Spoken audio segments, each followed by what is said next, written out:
Once upon a midnight dreary, while I pondered, weak and weary, over many a quaint and curious volume of forgotten lore, while I nodded, nearly napping, suddenly there came a tapping, as of someone gently rapping at my chamber door. "'Tis some visitor," I muttered, tapping at my chamber door. "Only this, and nothing more." Ah, distinctly I remember, it was in the bleak December, and each separate dying ember wrought its ghost upon the floor. Eagerly I wished the morrow. Vainly had I sought to borrow from my books surcease of sorrow, sorrow for the lost Lenore, for the rare and radiant maiden whom the angels name Lenore, nameless here forevermore. And the silken, sad, uncertain rustling of each purple curtain thrilled me, filled me with fantastic terrors never felt before, so that now, to still the beating of my heart, I stood repeating, tapping at my chamber door. Only this, and nothing more.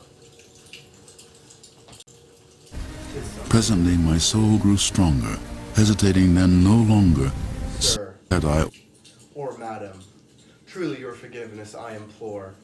But the fact is, I was napping, and gently you came rapping, and faintly you came tapping at my chamber door.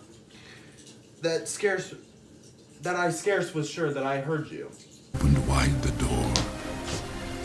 Darkness there, and nothing more.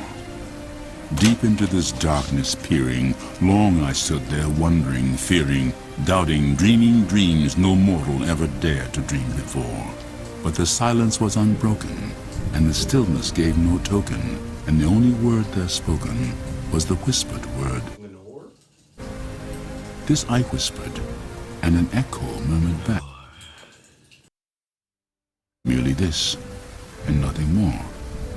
Back into the chamber turning, all my soul within me burning.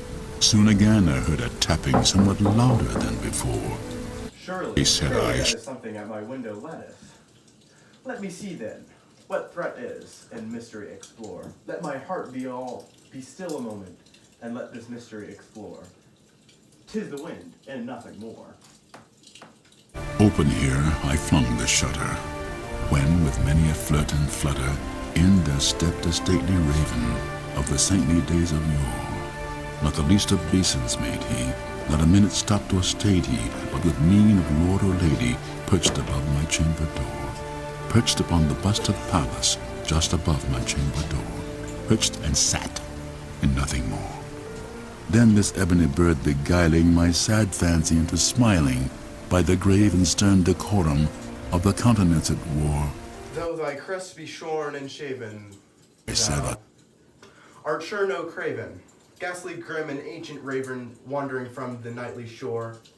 Tell me, what thy lordly name is on the night's Plutonian shore? Nevermore! Much I marveled with this ungainly fowl to hear discourse so plainly, though its answer little meaning, little relevancy bore. For we cannot help agreeing that no living human being ever yet was blessed with seeing bird above his chamber door, bird or beast upon the sculptured bust above his chamber door, with such a name as Nevermore. But the raven sitting lonely on the placid bust spoke only that one word, as if his soul in that one word he did outpour. Nothing further than he uttered, not a feather than he fluttered, till I scarcely more than muttered, Other friends have flown before. On the morrow, he will leave me, as my hopes have flown before. Then the bird said,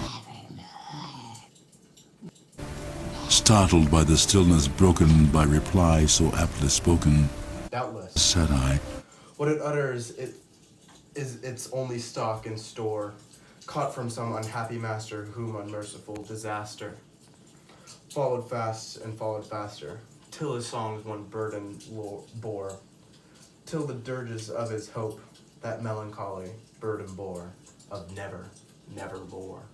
But the raven still beguiling my sad fancy into smiling, straight I wheel a cushioned seat in front of bird and bust and door. Then upon the velvet sinking, I betook myself to linking fancy unto fancy, thinking what this ominous bird of yore, what this grim, ungainly, ghastly, gaunt, and ominous bird of yore meant in croaking nevermore. This I sat engaged in guessing, but no syllable expressing to the fowl whose fiery eyes now burned into my bosom's core. This and more I sat divining, with my head at ease reclining on the cushion's velvet lining, that the lamplight gloated o'er, but whose velvet violet lining the lamplight gloating o'er she shall press, nevermore. Then methought the air grew denser, perfumed from some unseen censer, swung by seraphim whose footfalls tinkled on the tufted floor. Wretch, I cried, thy God hath lent thee. By these angels he hath sent thee. Respite and nepith from thy memories of Lenore. Quaff, oh quaff this kind of nepith and forgotten this lost Lenore. Prophet, said I, thing of evil, prophet still, if bird or devil. Whether tempest sent or whether tempest tossed he thee here ashore. Desolate yet, all undaunted on this desert land enchanted. On this home by horror haunted, tell me truly, I implore. Is there? Tell me, I implore. quoth the raven. Nevermore. Prophet, Said I, thing of evil, prophet still, if bird or devil. By that heaven that bends above us, by that God we both adore. Tell this soul with sorrow led, and if within the distant Aden, it shall clasp a saint and maiden, who in the angel's name Lenore. Clasp a rare and radiant maiden, who in the angel's name Lenore. quoth the raven. Nevermore. Be that word our sign of parting, bird or fiend. I shrieked upstarting, Get thee back into the tempest and the night's plutonium shore. Leave no black plume as a token of that lie thy soul hath spoken.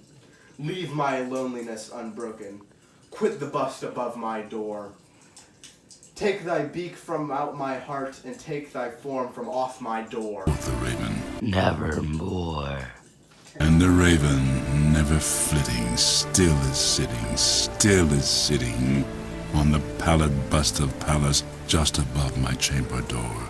And his eyes have all the seeming of a demon's that is dreaming, and the lamplight o'er him streaming throws his shadow on the floor.